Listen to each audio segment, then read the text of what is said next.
David Siegel is the billionaire owner of the Florida timeshare company Westgate Resorts, and he's probably most known for, number one, trying to build the biggest mansion ever for himself and his family to live in, and number two, hating Obama and the Democrats with a passion. In fact, he sent an email to all of his employees during the 2012 election, and he said this, quote, "Of course, as your employer, I can't tell you whom to vote for, but a few facts that might help you decide what is in your best interest. Re-electing Obama would threaten your job and result in less benefits and certainly less opportunity for everyone." These guys are amazing, and they're brazen. The one thing you can't say is that they don't have big balls. I mean, this guy's balls are dragging on the ground. He's like, it's illegal for me to tell you who to vote for, but don't vote for Obama. So didn't you just violate it? Incredible. It's incredible. So today, just over 2 years after he wrote that email to all of the 12,000 employees in his company, Siegel is giving everyone a raise. The dude threatened to fire all these people if Obama was reelected. Then Obama gets reelected. He's giving people a raise 2 years later. He's boosting their minimum wage to $10 an hour. In fact, he said, quote, "We're experiencing the best year in our history, and I wanted to do something to show my gratitude for the employees who make that possible. Things have never been better." Now, Siegel once said that if the government raises taxes, quote, "Rather than grow this company, I will be forced to cut back." So remember the facts here.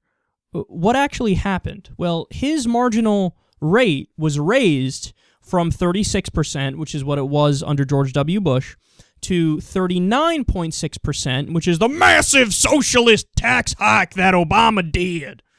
36% to 39.6%. That was the difference. And one is a free market, laissez-faire beast, and the other one is an evil communist socialist. That's what goes on in these guys' minds. But they raised his taxes to 39.6%, and now he's saying, yeah, actually, I'm better off right now. So just this year, Siegel and Westgate bought a hotel in Las Vegas for $180 million. He began constructing a new $11 million retail center in Orlando, and he purchased the Cocoa Beach Pier. Siegel also acquired the Orlando Predators arena football team and continued constructing his 90,000 square foot mansion, which I mentioned before, which is the biggest in America. And notice something. Here's the point of this story. Obama got all of the hate when things weren't going well, but he doesn't get the credit when things do go well. Welcome to the mind of a far-right winger. It's a scary place to be. Isn't that amazing? Like, at least with progressives and liberals, you see this genuine effort and this attempt to try to figure out what's actually going on, to try to figure out what policies benefit people and don't benefit people, what works and what doesn't work. You don't see that on the right. On the right, it's this tribal, religious-like feeling of, if the guy's on my team, he's right about everything. If he's on your team, he's evil. It's this idea that you can still praise George W. Bush knowing his record, knowing he took us to 2 disastrous failed wars, knowing that he massively increased the debt which Republicans pretend to care about and say that they don't like, even though they don't fucking pay attention to it when their guys are in office. He lost 686,000 private sector jobs. He net lost jobs his 8 years in office. That doesn't happen. Even under like Jimmy Carter, who's touted as he has such a bad economic record, even he created over 1 million jobs. So they're not willing to be objective. When it's their guy, they cherry pick and try to find all the good things that ever happened ever. When it's Obama or when it's any Democrat, we're not going to give him any credit when anything goes well. In fact, what they'll argue is, no, things went well despite Obama being in office. We know that's what they'll argue because we just covered a story on Friday where a conservative argued exactly that. It was Larry Klayman. He's like, yeah, market's doing good right now, but anyway, you can't give Obama credit. It's doing good despite Obama being in office. Well, for fuck's sake, you've set it up so that it's a lose-lose for the guy. And also, I'll make this point one more time, man.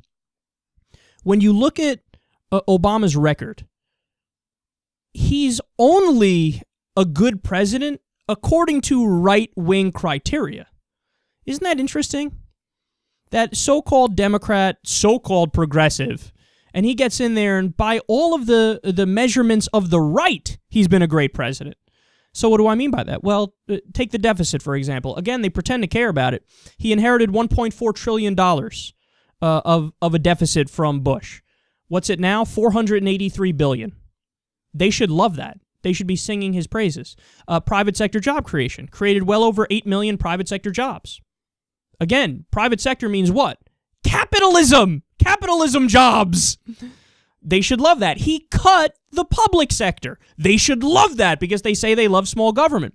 He implemented their healthcare reform, Richard Nixon's plan, Bob Dole's plan, the Heritage Foundation plan, the plan that Newt Gingrich and Chuck Grassley like, the plan that Mitt Romney implemented as a Republican in Massachusetts. He did their plan. So when you go issue for issue, you realize, oh, wait a second, this guy's a successful Republican president. He cut small business taxes 16 times. He made 85 to 90% of the Bush tax cuts permanent.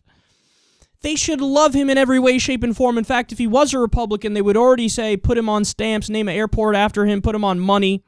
But since he's a Democrat, you have guys like Siegel who attacked him when things weren't going well, and now that things are going well, shh, mum's the word.